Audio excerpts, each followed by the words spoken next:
sasara din naman yung isa. Aha. Wala talagang mangyayari. Pero nakita ko sa kanya yung kagustuhan niya na magkaroon talaga ng dialogue. Ayun. Kasi nilahad ko sa kanya pati problema natin. Sila naman napakarami nilang may tutulong sa panig lang ng elektrisidad natin. Ay, opo naman. O sila na yung parang nangunguna sa tinatawag na electrostate. Kasi ginagamit nila yung mga dams ata nila dyan, sir, di ba? hindi na kuryente na fossil fuel di ba? Wala silang coal, hindi yan ang ginagamit nila. Hindi na yung mga gas. Ayan. Opo. Kasi yan ang gusto nila, yung clean energy din. Kaya namamayani sila sa solar number 1 sila sa solar panel, number 1 sila sa baterya. Ayan. Tayo, yun ang kailangan din natin. Hindi ho mahaba ang pag-usapan natin ngayong mga reaction update PH kung hindi ho natin kilala itong nasa litratong ito. Isa ho siyang colonel o kernel dyan sa AFP kung saan nagtatrabaho si Brownie, mga kaudita. Basahin ho natin para ho mas malinawan ho tayo. Colonel O.D. Manggao sinibak sa pwesto matapos bawiin umano ang suporta kay Marcos Jr. Kasi ito mga kabit, itong kernel na ito, hindi na ho siguro masikmura yung matinding korupsyon pati ho dyan sa, alam naman ho natin sa AFP yung dinideny ni Brownie. Kung saan sinabi nga ho dito, di umano, binigyan daw ho ng 15 billion na pondo ni Martin Romualdez. Kaya nga itong si Brownie, mga kabit, nakikita naman ho natin kung paano himud-himudin yung wet packs ni Marcos Jr. at nitong si Tambaluslos. Magkikita ho natin na mga kabit, literal na tuta ho siya. Pero ito mga kabit, yung mga katulad ni General Romeo, Colonel Audi, mga kabit, hindi ho nila kayang sikmurain yung korupsyon ni Marcos Jr. Hindi ho nila kayang nakikita, nahihirapan yung mga ordinaryong Pilipino. Na mga kabit, hawak-hawak ko yung leeg nila. Hindi niya na ho kayang sikmurain yan, mga kabit. Sawang-sawa na ho talaga siguro itong si Kernel, mga kabit, na lahat ho ng utos, kailangan ho nila sundin. O ngayon mga kabit, sinabi niya hong wala na, babawiin niya na ho yung suporta niya kay Marcos Jr. Ngayon, ano hong ginawa sa kanya? Sinibak ho agad. Ano ho bang expect natin sa Marcos Jr.? Paglalabanan mo yung admin ni Marcos Jr., kung hindi ka aarestuhin, o natapos na sa gobyerno ka, sisibakin ka. Ito nga si former General Romeo Pokis, mga kabit, nakita naman ho natin kung paano ho siya dakpin ng kapwa niya mga sundalo, kapulisan. Diba? Dahil nga ho mga kabit, lumalaban ho siya ng patas. Lumalaban ho siya para sa mga Pilipino. O tapos anong ginawa dito kay Colonel Audi? Wala ho mga kabit. Sinibak naman ho sa pwesto matapos nga bawiin yung suporta niya kay Marcos Jr. Kaya mga kabit, kung bago lang ho kayo sa ating channel, isang like, isang share, isang subscribe lamang ho, malaking tulong na yan. Sabay-sabay ho tayo mag-react dito. Pati nga ho itong si Senator Marcoleta, mga kabit, hindi na ho natin papalampasin pa. Nakausap niya ho kasi yung ambassador ng China na meron ho silang binabalak na maglagay ng hydraulic. Mga kabit, ito, malaking tulong ho ito kasi isipin nyo itong gagamitin ho nila yan, clean water pero clean energy. Ano hong ibig sabihin yan mga kabit? Gumagana lang ho yung kuryente natin gamit ang tubig. Di ba malaking tulong ho yan? Kaya mga kabit, rekta na ho tayo, sabay-sabay ho tayo mag-react dito kay Senator Marcoleta. Hindi pa yun, Sen. Wala kayong kamalay-malay. Nakunan ko kayo ng mga larawan. May picture pa? Ayan May lumitaw? Yan Oo nga, no. Akala ko nga, nasa China kayo, Sen. Sabi ko, naiwanan na naman tayo. Siya bang US, ito bang Chinese ambassador to the Philippines. Ako ba yan? Opo. Naku, hindi kayo makapagkakaila. Hindi naman AI. Hindi, naimbita ako Yan ang bagong ambassador ng China. Yes po. Sa ating bansa. Pinalitan niya yung dating ambassador na si Wang Zilian. Kilala niyo naman yun Opo. Sikat sa Pilipinas yun, si Wang Zilian. Bagong ambassador na yan, binasa ko yung kanyang background. Siya mataas ang kanyang posisyon sa embahada ng China sa Amerika na nakabase sa Washington DC. Dati po. Kaya maski sa pagsasalita, matatas mag-Ingles. Medyo parang si Nelson mag-Ingles. Matinding mag-Ingles. Talaga, Ano na pag-usapan nyo, Sen? Yan ang sikreto. Sikreto? Hindi ko ba tayo iniimbitahan Hindi ba, sa kasi isa sa mga bucket list namin ni Nelson na makapunta man lang ng China, Sen At saka pag nakita mo yung mga promotion ng Chinese Antipresa tourism, sinabi niya sa akin, lahat ng mga kaibigan mong pumunta sa China, Opo, opo. huwag mong isama. Yun ang problema. Nakakasama naman na loob ito si ambassador na ito. Hindi. Sinabi naman niya, alam mo, kanya, isa sa mga pag-asa ko na dapat mangyari habang ako'y ambassador, talagang ma-stabilize ko yung relasyon ng ating bansa. Yun ang ng dalawang bansa natin. Sabi niya ganyan. Lahat naman ika ng ambassador, ganoon ang palaging kanilang layunin. Opo, opo. Yung maging maganda, maayos, matatag, produktibo yung relasyon ng bawat bansa. Okay. Abay, sabi ko, maski ako ganyan at palagay ko lahat ng mamamayan namin, ganoon ang kanilang gustong mangyari. Opo. Sabi niya, magtulungan tayo. Sana tulungan mo rin ako na maipahayag natin sa kanila na ganun nga ang layunin ng China. Ayan, ganyan. At marami kami pinag-usapan.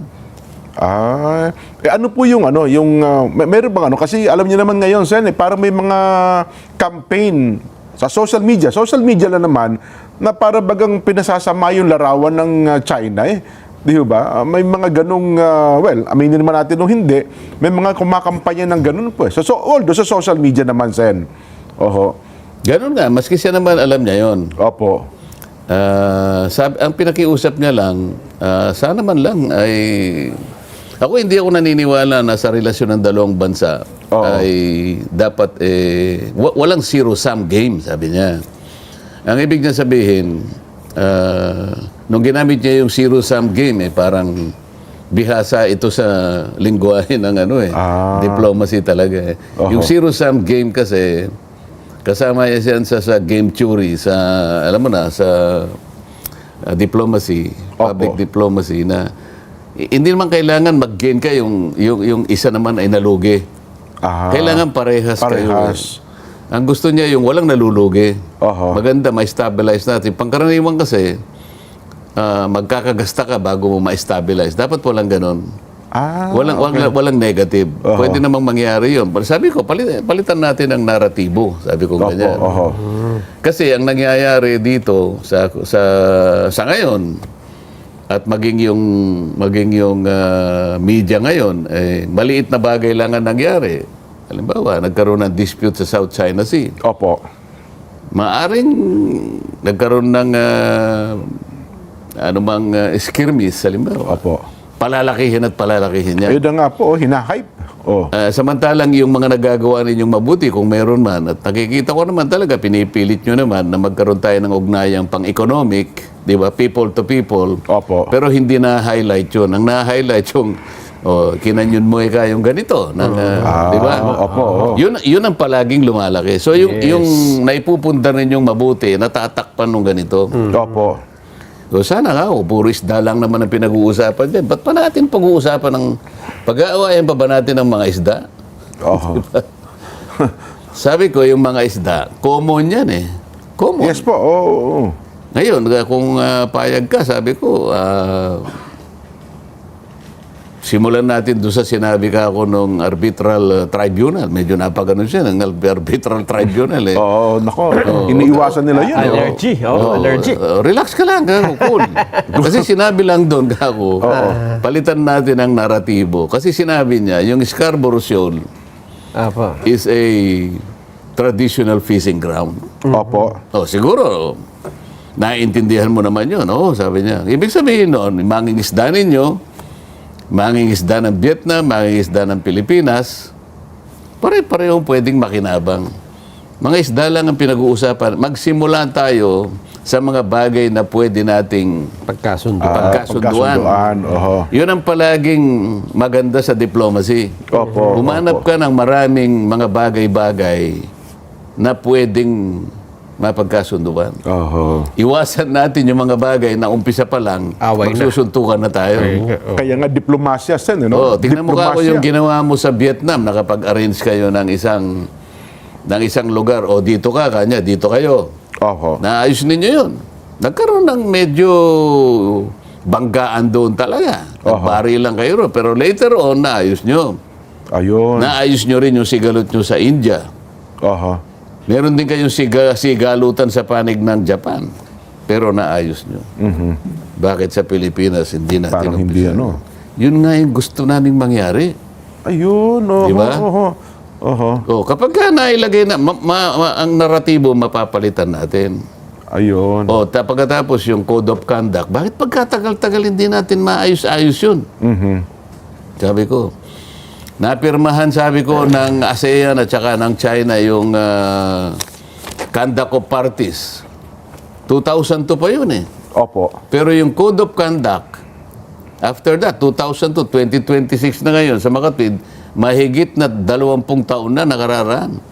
Hindi pa umusad itong Code of conduct. Conduct. Ha? Ayun. Sabi niya, paano kasi dalawang bansa ang medyo, rito, maayos na sana eh. Dalawang bansa ang medyo nahihirapan kami. Pasensya ka na, kanya, ang kasama yung Pilipinas at saka yung Vietnam. Opo. Dalawa na lang, sabi niya. Pero mas marami kanya yung problema sa panig ng bansa. Sabi ko, pagtanuin natin. Pagkasunduan, Pagkasunduan pag-usapan. natin. Importante nagkakausap sila. Kasi kapag hindi nagkakausap, hindi naman natin, kamukha namin, sino ba ako yung kinakausap mukha ako sa panig namin? Palagi naman ang Department of Foreign Affairs. Kaya nga naisip ko, sana nakikinig ang Department of Foreign Affairs. Siguro yung composition ng kanilang negotiating panel, isama nyo naman ako yung mga taga-legislature. Hindi naman, kayo-kayo na lang ang nagkakaharap yan. Mga mambabatas na kailangan din yan. Ang bungakala naman nyo, kayo lang nakakaintindi, kayo lang ang nagsisikap para ayusin natin ang kalagayan ng ating bansa sa harap ng ibang mga bansa. Opo. So lahat ng gustong lumahok, kung ang pinag-uusapan lang ay kagaganda ng lahat ng, ikaayos ng lahat ng sigalutan, isama nyo yung talagang makakatulong. Ayun. Di ba? Kaya kanina, nag-prepare ako ng sulat sa Department of Foreign Affairs. Foreign Affairs. Opo. Ano na ba yung status ng COC natin? Ano ba yung mga pinagtatalunan pa? Ano ba yung mahirap? Ano ba yung contentious? Di ba? Opo. Nasaan na ba tayo? Sino-sino ba kayo? Ano bang composition? Tinanong ko sa panig ng China. Maraming bahagi ng kanilang lipunan ng kasangkot. Merong academe. Meron silang yung mga NGOs din nila. Meron sa panig ng militar, meron sa panig ng Coast Guard, may lahat. So, talagang sila, yung malaki, yung composition ng nahumaharap doon sa panel. Hindi ilan-ilan tao lang. Sa kanila, ngayon, marang kung sa talaga. DFA naman, DFA lang. Opo. Ba't hindi mo isama yung Mga mambabatas, ibang magsama sektor. ka nung mga nakakaintindi sa kamukha niya. Pinag-uusapan natin kung nasa ng West Philippine Sea. Talagang hanggang ngayon, hindi nila maipormang mabuti yung eksaktong coordinate ng West Philippine Sea. Di ba? Sabi ko, magsimula tayo sa mga ganito. Payag naman siya. Katapos, usap kami, kasi ang mabigat kanya yung defense ministry ninyo, sabi niya, ayaw makipag-usap Parang close sila. Ganun po. Subukan natin lahat ng iniisip mo akong mahirap, pag-usapan natin. Kung sinasabi nilang nakasara, di buksan natin. Ayun. Diba? Pumatok tayo, baka pwede ko sila magbukas. Sabi niya, meron ka ba kanyang contact, sabi niya, sa opisina ng DND, sabi niya. Secretary Gibo, Teodoro. Yung akong sekretary, nakakausap naman natin. Kasi kapwa kami taga-Tarlac. Pares kayong taga-Tarlac po. Medyo nanlaki yung mata niya Talaga? Sabi ko. So kaibigan mo pala siya? Sabi ko. Sana isang araw makapagkape man lang tayo kahit tayo. Subukan natin yun. Sabi ko, wala namang gesture niya. Nakita ko sa panig niya yung talagang openness. Ayun. Kasi kung halimbawa, close ito, ikaw close ka rin. Saan tayo? Anong pag-uusapan natin? Hindi magtinginan. Diba? Ba? Tayo naman, mag-o-offer tayo ng kahit na anong may tutulong natin. Kung makakatulong tayo, bakit hindi? Lahat ng bagay na magagawa mo para sa bansa mo, gawin mo. Maaaring mahirap sa umpisa, no? Pero kung hindi mo itatry, kung hindi ka hahanap ng paraan Opo. kung paano natin masisimulan yung pag-aayos. Yun lang pagsisimula, problema eh. Ayun nga po, kasi paano nga, sarado sisimulan? yung isa. Oho. Nagsara din naman yung isa. Oho. Wala talagang mangyayari. Pero nakita ko sa kanya yung kagustuhan niya na magkaroon talaga ng dialogue. Ayun. Kasi nilahad ko sa kanya pati problema natin. Sila naman napakarami nilang may tutulong sa panig lang ng elektrisidad natin. Ay, opo naman. Oho. O sila na yung parang nangunguna sa tinatawag na electrostate.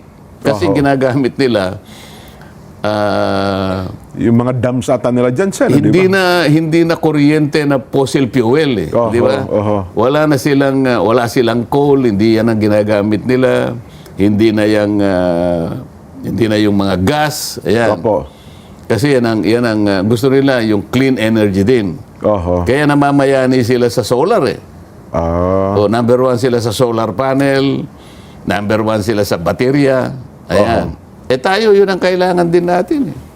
Marami tayong raw materials ng baterya, Sen, di ba? Kaya kailangan din nila ang Pilipinas. Sila naman gagaling ang raw material sa atin. Sinabi ko Yan. pa rin sa kanila yun eh. Halimbawa ako yung nickel ore, marami kami Kaya niyan. napakarami sa Pilipinas. 87% ng aming nickel ore ay ine-export namin sa inyo. Oho. Kaya lang, dapat payagan nyo kami na kagaya ng ginawa ng Indonesia. Nag-ship ang Indonesia from exporting raw nickel Okay. into processing para maging high value manufacturing sila. Para mas kikita sila. Opo, oho. Kasi ang nangyayari, i-export natin yung nickel ore. Wala kasi tayo manufacturing sa Beer Pilipinas. talaga yun. Yes po. oo. Pagkatapos ipoprocess nila. Bibili natin mas mahal. Tayo ngayon ang Pagbalik sa atin, mahal na. ganon. Opo, oho. Open naman kami doon eh. Sabi niya ganon. Yung agriculture namin, bagsak. Pwede naman tayo magtulungan dyan. Ayan, isa So, po yan. 3 areas muna ang sinabi ko sa kanya. Sinabi pa nga niya, pati tourism kanya. Ay, naku. Pasukin din natin yan. Oho. Lalo na bagsak ang tourism natin. Sa tourism natin yun, sa statistika, Sen, parang pangatlo na lang ang China. Dati number 1 eh. Nag-number 1 na ngayon ang South Korea. Dahil Oo. nga napopoliticize kasi. Ayun. Hindi naman kinakailangang pag-awayan. Oho. Di ba? Pinalalaki. Na yung maliit na sigalutan, sabi niya gano'n, dapat sana. Yun ang iwasan. Ayun. Yun ang iwasan. Pero ang concern namin, hindi ko ba nag-iimbita? Kasi gusto namin makita niyo, Nelson, yung pinagmamalaki nyo dati sa yung Three Gorges Dam ng China, yung nagsusupply ng kuryente sa napakalaking bahagi ng China, sa pamamagitan ng parang water, di ba? Yung hydroelectric. Malaking yun. Malaking pasilidad ng electricity yun. Kaya yan mga kabdita, kinakausap ni Senator Marcoleta, itong China, patungkol din ho sa kuryente sa ating bansa. Kasi mga kabdit, isipin nyo na lang, yung gustong isulong ni Senator Marcoleta noong nangangampanya pa lamang ho, na bawat pamilya, mga kabdita, pagpababa 2,000 pesos yung kanilang bill, gusto niya ho, ilibre na ho yan. Ang kaso mga kabdit, ang ginagawa nitong gobyerno ni Marcos Jr., ginagawa ho nila, binibigyan ho nila ng ayuda. Gusto naman ni Senator Marcoleta, mga kabdit, tanggalin ho yung ayuda, tapos yung, alam niyo na, yung sa kuryente, 2,000 pababa, malaking tulong ho yan, bawat pamilya, kumpara naman ho sa ayuda. Ikaw mga kabdita, tanong ko lang ho, anong gusto nyo? Yung 2,000 na libreng kuryente?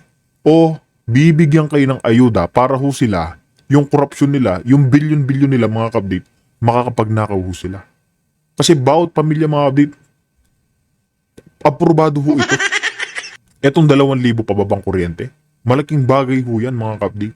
Sobrang laking bagay dyan, mami-minimize ho yung korupsyon ng admin ni Marcos Jr. Ito pa, kung isulong din itong hydraulic mga kabdita, yung tulad sa China, kasi meron ho silang isang lugar dyan sa China, isa hong as in mga kabdita, napapagana ho nila yung parang solar na ho yan. Gumagana ho yung mga kuryente, gamit lamang ho yung tubig, ganyan ho ka-high-tech yung China, kumpara ho sa atin. Pag oras na mabigyan ho ng pansin, ito ng, alam niyo na, gobyerno mga kabdita, malaking tulong ho yan, lalo na ho sa ating mga ordinaryong Pilipino.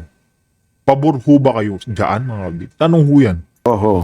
Kung paano nila nagawa yun, talagang masasabi mong Parang mga siguro 20 to 30 kasama sa years na pala bago 8 ginawa. wonders of the world. Yes po. oo. Hindi lamang, nung magawa nila yun hindi lamang naging kapaki-pakinabang sa elektrisidad eh. Oho. Pati yung ano nila, yung shipping nila, Ganun yung po. Yung paglabas, pasok nung kanilang mga barko. mga barko ho nila. Nagawa pa nilang mas maayos eh. Oho. Talagang Huwag ka inaral. magalala, makakarating ka doon. Ang problema ko lang, baka ayaw mo nang umuwi pag nakita mo yun. hindi naman siguro. No? Pero itong pagtatalaga kay itong bagong ambassador, Jing, ano ba ang pangalan? Jing Quan. Oho. Q-U-A-N. Yes, oo. Pero hindi Kuan ang pronunciation. Ganun ho. Oo, ang pronunciation, Chuen. Chuen. Jing Chuen. Jing Chuen. Jing Jing Chuen. Chuen. Ayun, Jing Kaya, Chuen. Your Excellency, Ambassador Jing Chuen, kamo, huwag mo sasabihin Kuan. Jing Chuen. Baka magalit Jing Chuen. sa'yo. Parang magandang strategic move ng China dahil, di ba yung naalala mo, yung pinalitan niya? Si Jiang Xilian. Jiang Xilian. Medyo mainit na dun eh. No? Wang Xilian. Wang Xilian. Yes po. Di ba, Sen, na medyo mainit na kay Jiang Xilian dahil dun sa usapin ng West Lagi Philippine Sea. yung mga statement kasi Oo. niya, medyo mabibigat. Mukhang sa pamamagitan nito, Mabigat magbitaw ng ano yun yun. nga po. Ibig sabihin, open ng China na ayusin ang problema sa diplomatikong pamamaraan, Sen. Pagka ganitong... Ang gusto nga nila kasi bilateral. Opo. Ang Pilipinas sa China. Ang Amerika lang naman ang nakikialam. Gusto wag kang papayag kanya, kinakailangan multilateral. Multilateral talks. Opo. Eh kung titingnan mo nga naman, napakalayo mo naman. Bakit naman kasi sasali ka pa rito? Napakalayo Itong ng panig Amerika. ng mundong ito, kami na lang muna. Opo. Ang pinag-uusapan lang natin, sukat na maayos natin yung freedom of navigation. Okay ka na doon eh. Wala namang open naman talaga ito. Wala naman silang ipagbabawa na parang gagawa ka ng toll doon. Opo. Pagkatas lalagyan mo ng RFID. Nako. Lahat ng dadaan doon maniningil ka. Wala namang ganon. Oho. Okay? Yung freedom of navigation, pananatilihin mo doon. Freedom of overflight. Opo. Pagka nandun, yun lang naman ang interest ng Ayun. Amerika. Oho. Ngayon, kung pinag-uusapan halimbawa, yung mga living resources, mga isda, Oho. mga kung ano-ano man yung laman dagat doon, kasama na yung mga lumot doon na kinakain ng mga isda. Lahat ng mga nabubuhay sa ilalim ng dagat, common yun eh. Oho. Kaya nga sabi ko sa kanya, alam mo, kung halimbawa nagsimula tayo sa traditional fishing rights, alam mo naman yun eh, sabi ko. Kabisado niya kasi nakangiti siya eh. Yes po. Oho. Mas madaling pag-usapan ito because this only involves private rights. Ayun. It does not concern territory. Ayun. So huwag muna tayo mag-usap sa territory. Masyado ka ako masalimuot yan. Yan ang gusto ko eh, sabi niya. Sabi niya. Ayun pala, Pero naitanong... Nagkakaintindihan kami, parang marunong siya ng Kapampangan eh. Ganun ba? Yan nga pang gusto ko itanong sa inyo. Naitanong nyo ba, Sen? Kasi tinignan ko kung sino-sino mga nakausap na niya, no? Pangulong Bongbong, yung una niyang pinuntahan. Sinabi niya rin sa akin, 2 beses ko nang nakausap ang inyong Pangulo, sabi niya. okay. Secretary ng Foreign Affairs, Assistant Secretary ng DFA, Special Envoy of the President for Trade and Investment, Mayor Frederick ng Go. Maynila, tapos kayo po, Sen. Pero napansin mo sa listahan mo, Sa mga hindi mababatas. niya nakausap ang Secretary of National Defense. Wala pa nga. Wala pa po. Wala pang Kaya ang chance. sinasabi niya, sabi niya, Senator, sabi niya, baka naman kanya isang araw, Mabagitan na kayo, no?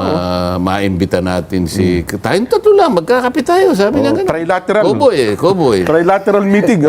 Edi, i-text mo ako, kako.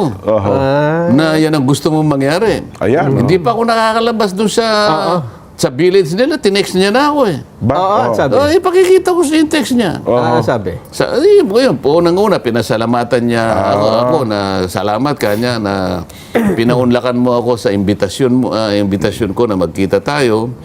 At ako'y natutuwa sa marami nating napag-usapan. Ayan. Yun.